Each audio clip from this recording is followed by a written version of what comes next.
How to make my husband feel loved and appreciated?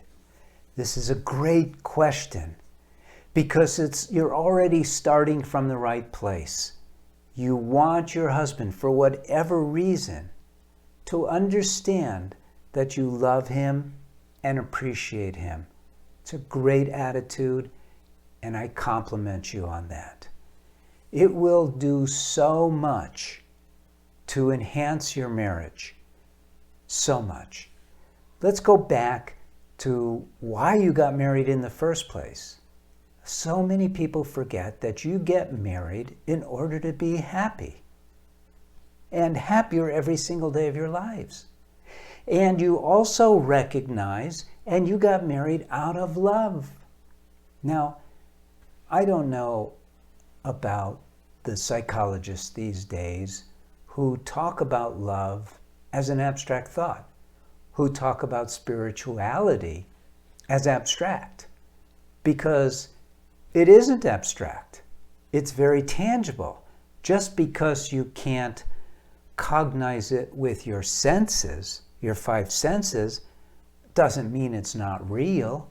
Who hasn't felt love? Who marries without love? That would be crazy.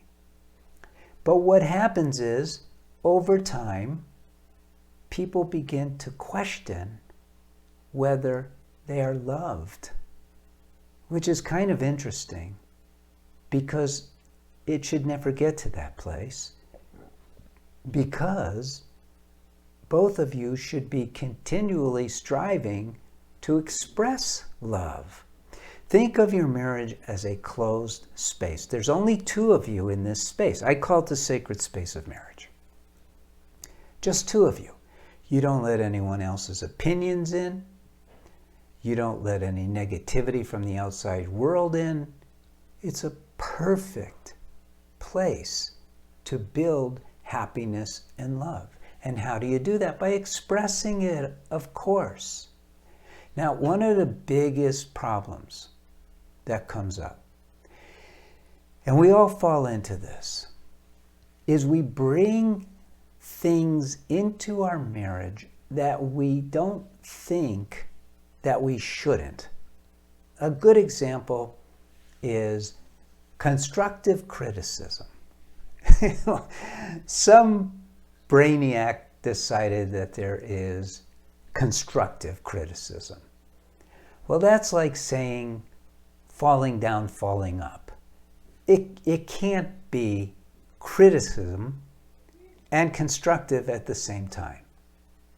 There could be constructive education, but not criticism. Criticism is when you tell somebody that they made a mistake, that they did something wrong. And the whole idea of marriage is that that is not your job. It's the opposite. Your job is to completely support and love, to express love in every manner there is. But in the world, we think that there's a right way to argue, a right way to fight in marriage, that there's a fairness clause in marriage.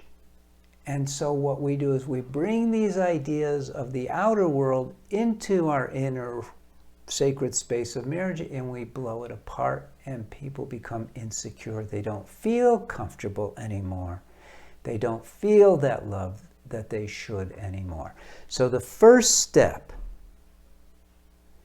is to end all of the negative behaviors: criticism, complaining, condemnation, expectations, a desire for fairness. Those communications have to end.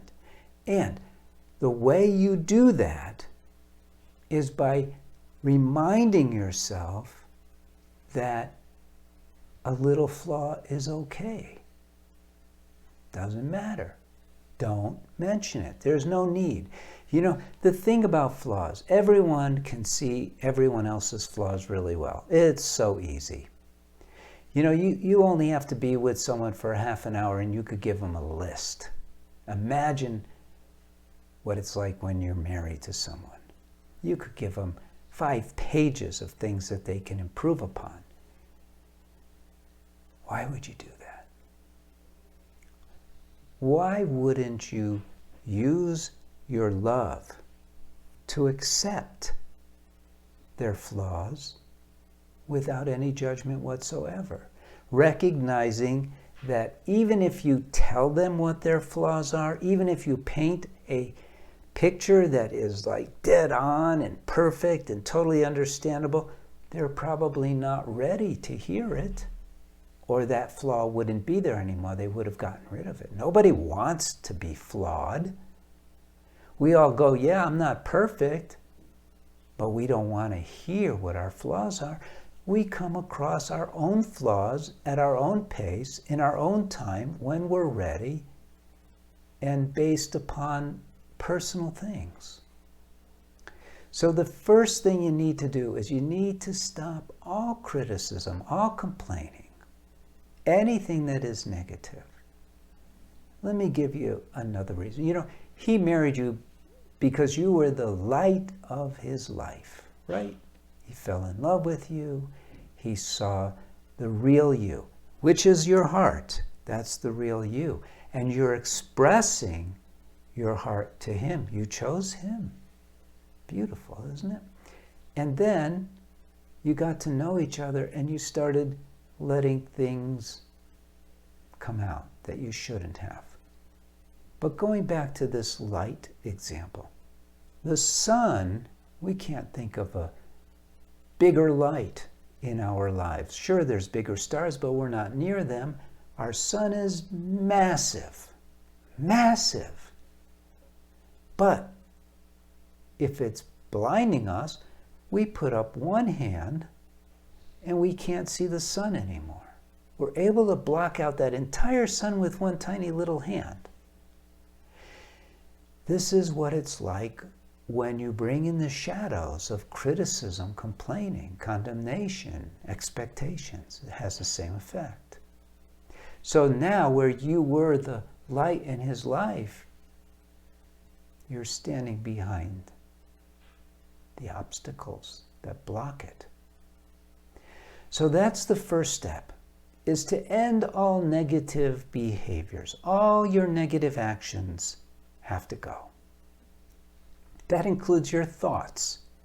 You know, you have free will. You have free will and free volition. We don't learn how to exercise it as children. We use it to take a stand. I want it this way. I have free will. Fine.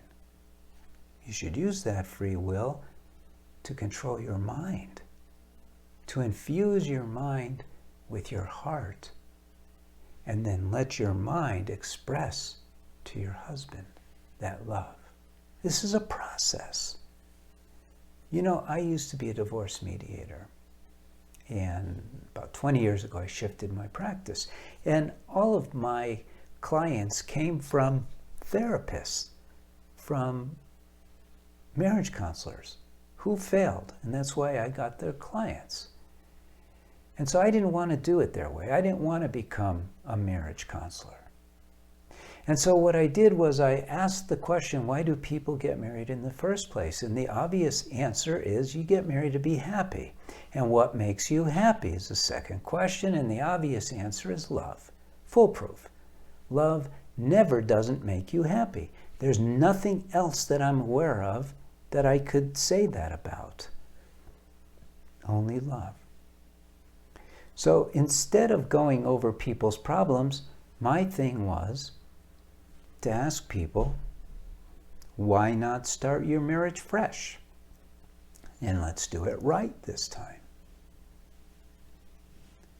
And so that's what I would say to you too. Start your marriage fresh with this attitude of expressing love and happiness into the marriage exclusively using your free will, your strong free will. Do not allow any more negativity into your marriage.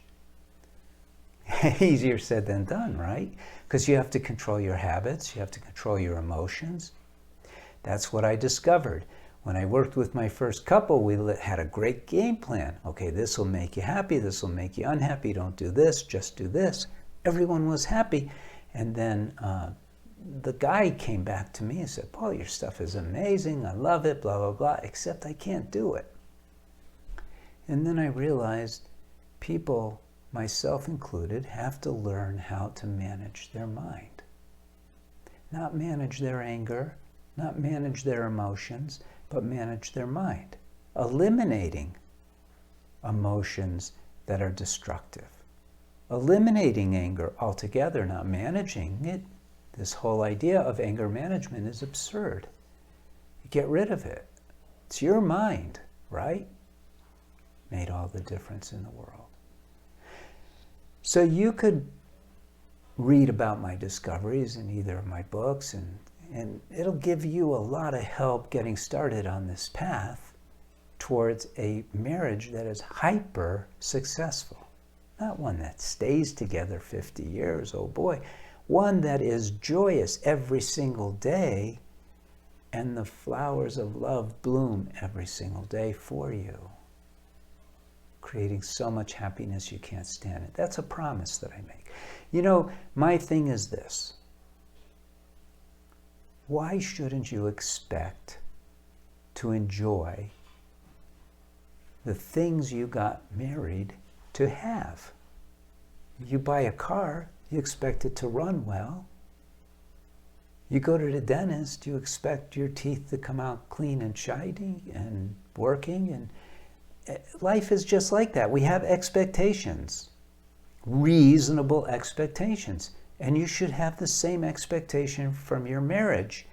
And in order to fulfill those expectations of love and happiness, you got to know what to do. So I'm going to leave you with that.